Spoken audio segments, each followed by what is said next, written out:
Di sebuah rumah tua yang dindingnya telah dikuliti oleh waktu, hiduplah seorang pria bernama Arlo, yang menghabiskan hari-harinya di antara tumpukan barang antik yang berdebu. Arlo bukanlah sekadar kolektor.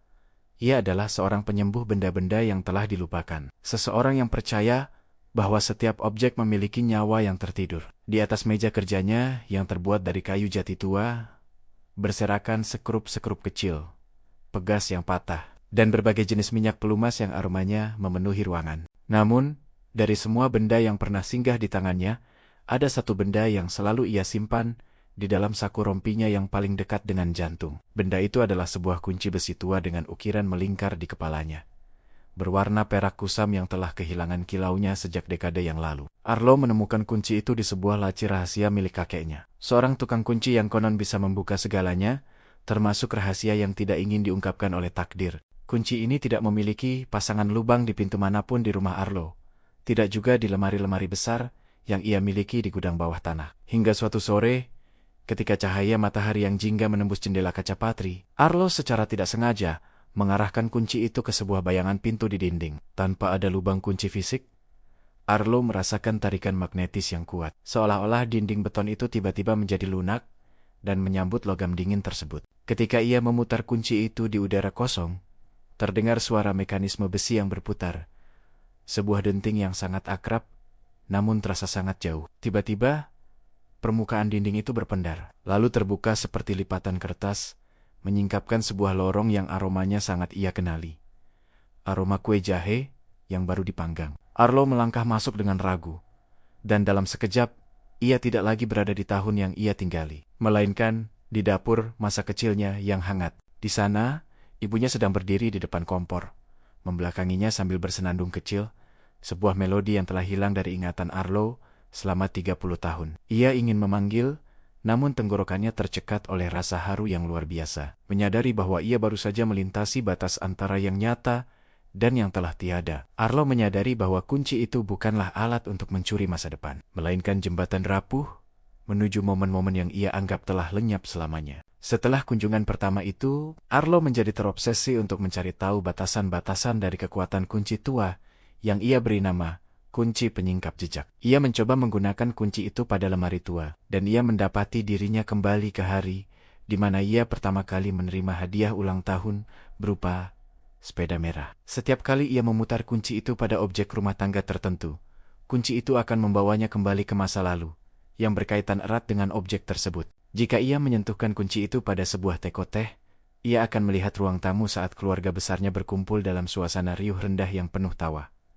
Kehidupan Arlo perlahan berubah. Ia mulai mengabaikan pekerjaan perbaikannya dan menghabiskan lebih banyak waktu di masa lalu daripada di masa kini. Teman-temannya di pasar antik mulai bertanya-tanya, mengapa bengkel Arlo sering tertutup rapat dengan debu yang mulai menebal di ambang pintu. Mereka tidak tahu bahwa di dalam sana, Arlo sedang duduk bersila di tengah ruangan, memutar kuncinya di udara untuk kembali ke pelukan orang-orang yang telah lama berkubur. Suatu hari, ia menyadari bahwa kunci itu mulai berubah warna, dari perak kusam menjadi sedikit kehitaman, seolah-olah ia menyerap beban dari perjalanan waktu. Arlo merasa lelah. Tubuhnya yang berada di masa kini tampak semakin kurus, sementara jiwanya terus berpesta di masa lalu yang penuh warna. Ia mulai menyadari sebuah kebenaran pahit, bahwa semakin sering ia membuka pintu ke masa lalu, semakin sulit baginya untuk merasa betah di dunia yang terus bergerak. Objek di rumahnya mulai berbicara kepadanya, bukan dengan suara, melainkan dengan tarikan energi yang mendesaknya untuk kembali ke masa-masa indah. Sebuah sapu tua di sudut ruangan mengingatkannya, pada hari-hari ia membantu ayahnya membersihkan halaman belakang saat musim gugur tiba. Sebuah lampu minyak yang retak memaksanya melihat kembali malam-malam. Ia belajar di bawah temaram cahaya sebelum listrik masuk ke desanya. Arlo merasa terjebak dalam jaring laba-laba. Sejarahnya sendiri, di mana setiap sudut rumahnya adalah pintu keluar yang menuju ke belakang. Suatu malam, ia bermimpi bertemu kakeknya di dalam ruang hampa yang penuh dengan ribuan kunci yang melayang-layang tanpa pemilik. Kakeknya tidak berkata apa-apa, hanya menunjuk ke arah kunci yang dipegang Arlo dengan tatapan mata yang penuh dengan peringatan dan kesedihan. Saat terbangun, Arlo mendapati tangannya menggenggam kunci itu begitu erat hingga telapak tangannya berdarah karena tekanan logam tajam tersebut. Ia mulai merasa ketakutan. Bagaimana jika suatu saat ia masuk ke dalam pintu masa lalu, dan kunci itu patah di dalam lubang imajiner tersebut? Apakah ia akan terjebak selamanya menjadi hantu di masa jayanya sendiri, menonton orang-orang yang ia cintai, tanpa pernah bisa menyentuh mereka secara nyata? Rasa takut itu tidak menghentikannya, karena kecanduan akan kebahagiaan masa lalu jauh lebih kuat daripada peringatan logika yang masuk ke pikirannya. Ia membawa kunci itu ke sebuah kursi kayu tua di beranda. Kursi yang dulu sering digunakan oleh kakeknya untuk merenung sambil menatap bintang-bintang. Ketika kunci diputar, ia melihat kakeknya sedang duduk di sana. Namun kali ini, kakeknya menoleh dan melihat langsung ke arah Arlo. Kejadian itu mengejutkannya, karena sebelumnya, semua orang di masa lalu hanya bertindak seperti rekaman film yang tidak menyadari kehadirannya. Kakeknya berbisik sangat pelan, "Arlo, kunci ini dibuat untuk mengobati kerinduan, bukan untuk menggantikan kehidupan yang sedang kau jalani."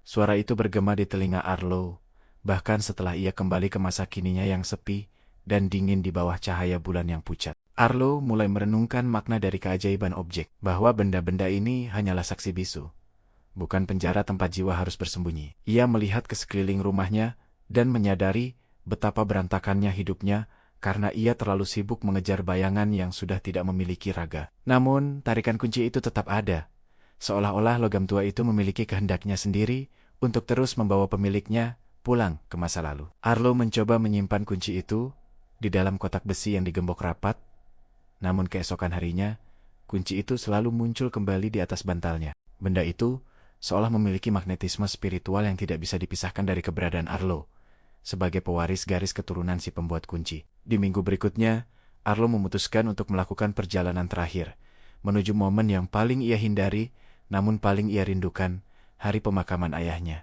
Ia ingin mengerti mengapa ia merasa begitu bersalah pada hari itu, sebuah perasaan yang selama ini ia tutup-tutupi dengan nostalgia yang manis. Ia memutar kunci pada sebuah sapu tangan tua yang masih menyisakan aroma parfum ayahnya yang khas, aroma kayu cendana dan tembakau. Seketika, ia berdiri di tengah kerumunan pelayat, melihat dirinya yang masih muda, berdiri dengan bahu yang gemetar di depan liang lahat yang menganga. Ia melihat ayahnya bukan sebagai sosok yang kuat, melainkan sebagai pria yang lelah, namun selalu berusaha memberikan yang terbaik untuk putra tunggalnya. Di momen itu, Arlo menyadari bahwa ayahnya ingin dia melanjutkan hidup, membangun masa depannya sendiri, dan bukan terjebak dalam kenangan yang mengikat. Arlo menangis di masa lalu, namun air matanya jatuh di pipinya yang sudah mulai menua di masa kini, menciptakan sebuah jembatan emosi yang tulus. Ia menarik kunci itu keluar dari udara dengan sentakan yang kuat, dan untuk pertama kalinya, ia merasa lega saat pintu masa lalu itu tertutup dengan suara dentuman. Setelah itu, Arlo mulai membersihkan bengkelnya. Ia membuang benda-benda yang sudah tidak bisa diperbaiki, dan merapikan koleksi barang antiknya dengan penuh rasa hormat. Ia menyadari bahwa fungsi sejati dari sebuah benda adalah untuk melayani manusia di saat ini, bukan untuk menjadi beban yang menarik mereka ke belakang. Kunci itu masih ada di sana, namun warnanya mulai kembali ke perak aslinya, seolah-olah ia telah menemukan kedamaian bersama pemiliknya. Arlo mulai menerima pelanggan lagi. Orang-orang desa datang membawa jam dinding yang mati atau kotak musik yang tidak lagi berdenting. Ia memperbaiki benda-benda itu dengan tangan yang penuh cinta, memberikan mereka kesempatan untuk menciptakan kenangan baru bagi pemiliknya yang sekarang. Suatu siang, seorang gadis kecil datang membawa sebuah boneka kayu yang lengannya terlepas. Tampak sedih dan matanya berkaca-kaca karena kehilangan mainan favoritnya. Arlo tersenyum.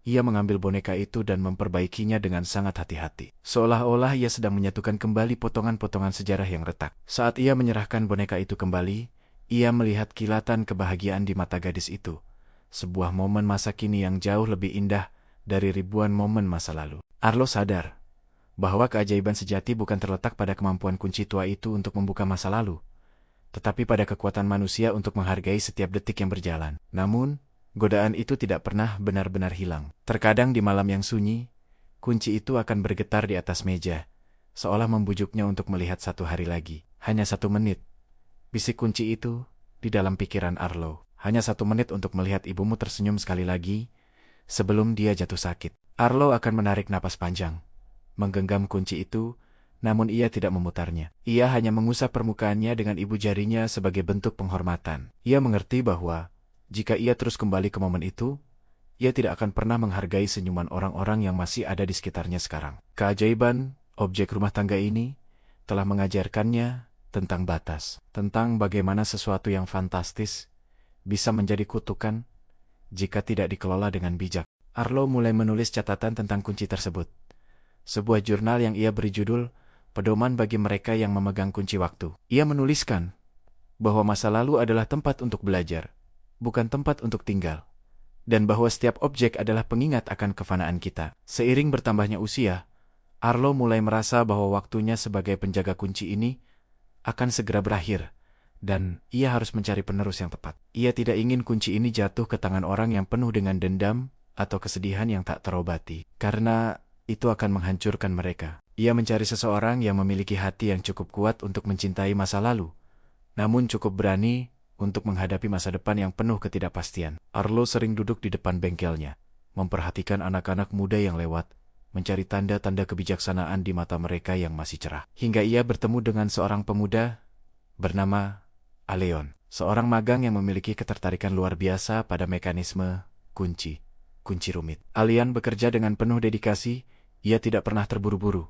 dan ia selalu menghormati setiap alat kerja yang ia gunakan di bengkel Arlo. Suatu hari, Arlo menunjukkan kunci tua itu kepada Aleon, menceritakan segala kehebatan dan bahaya yang tersimpan di dalam lekukan besi kusam tersebut. Aleon mendengarkan dengan penuh kekaguman, namun ia bertanya sesuatu yang mengejutkan Arlo.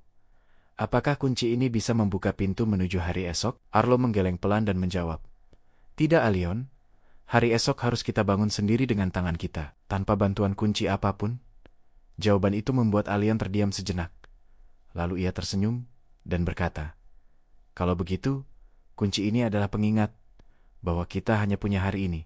Mendengar itu, kata Ray, Arlo tahu bahwa ia telah menemukan orang yang tepat untuk menjaga benda fantastis yang selama ini menjadi bebannya sekaligus penghiburnya. Arlo menyerahkan kunci itu kepada Aleon dalam sebuah upacara sederhana di bawah pohon ek besar yang tumbuh di halaman belakang bengkel mereka. Saat kunci berpindah tangan, Arlo merasa sebuah beban berat terangkat dari pundaknya, dan penglihatannya tentang masa lalu mulai memudar secara alami. Ia tidak lagi melihat bayangan orang mati di sudut-sudut rumahnya.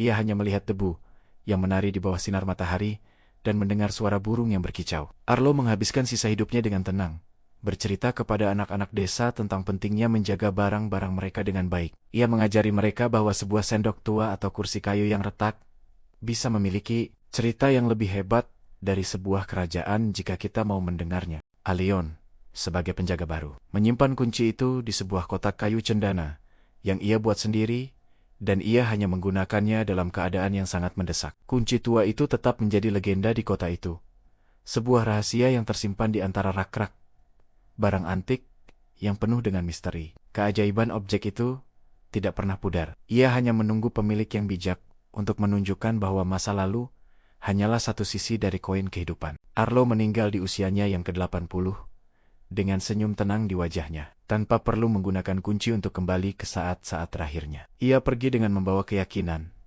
bahwa ia telah meninggalkan dunia ini sedikit lebih baik dengan mengajarkan orang cara menghargai waktu. Aleon meneruskan tradisi itu.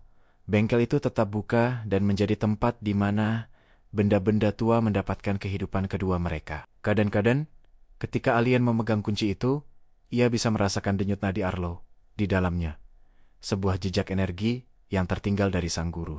Kunci itu kini bukan lagi kunci penyingkap jejak, melainkan kunci kebijaksanaan yang menjaga keseimbangan antara ingatan dan kenyataan. Di dunia yang semakin cepat dan melupakan sejarah, keberadaan kunci ini menjadi sangat penting sebagai penyeimbang jiwa manusia yang sering tersesat. Setiap kali ada orang yang merasa kehilangan arah karena terlalu merindukan yang telah tiada, Aleon akan mengingatkan mereka tentang kisah Arlo dan kunci tuanya. Realisme magis dari benda ini membuktikan bahwa batas antara fantasi dan realitas hanyalah setipis niat di dalam hati kita masing-masing. Bahwa di balik objek biasa yang kita gunakan setiap hari, tersimpan potensi untuk membawa kita pada pemahaman yang lebih dalam tentang diri kita sendiri. Dan demikianlah kisah tentang kunci tua yang hanya membuka pintu ke masa lalu. Sebuah benda yang mengajarkan kita bahwa masa depan adalah satu-satunya pintu yang benar-benar perlu kita masuki. Terima kasih telah mendengarkan narasi ini.